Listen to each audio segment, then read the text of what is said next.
what you would like to know about Hillary Clinton.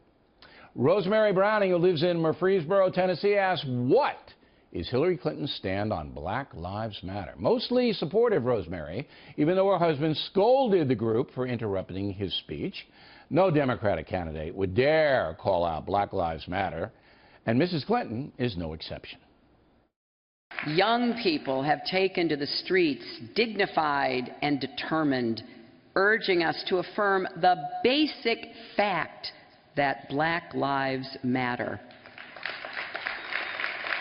I will never stop working on issues of equality and opportunity, race and justice.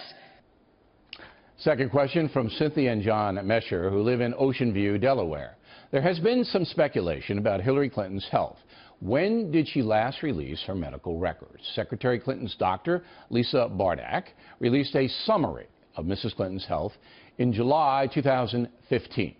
She has seasonal allergies and hypothyroidism, but generally, said the doctor, she's in good health.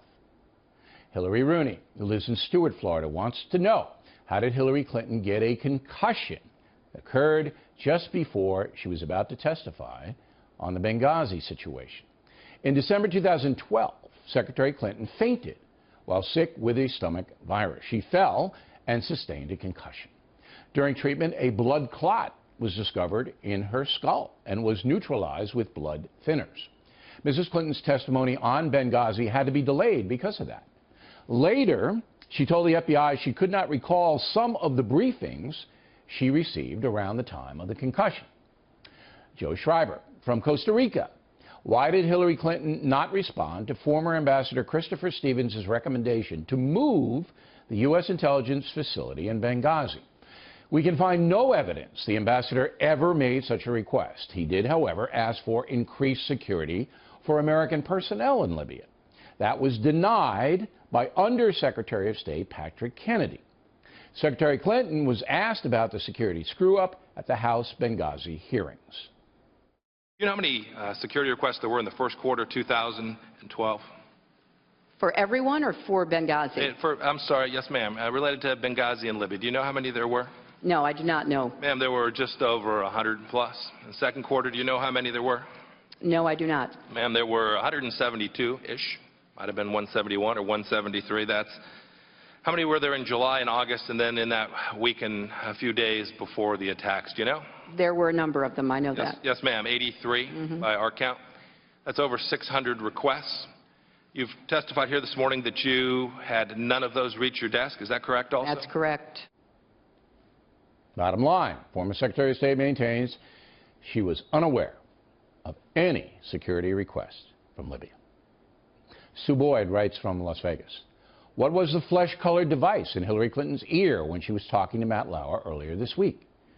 The Clinton campaign denies any device was in Mrs. Clinton's ear. They say it was a lighting reflection that gave rise to the assertion. Now, tonight I have to confess, I do have a, right here.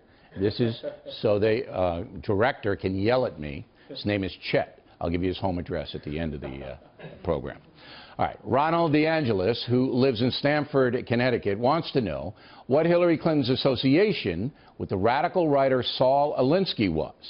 Hillary Clinton did her college thesis at Wellesley on Mr. Alinsky, a very far-left guy. She interviewed him and said nice things about him.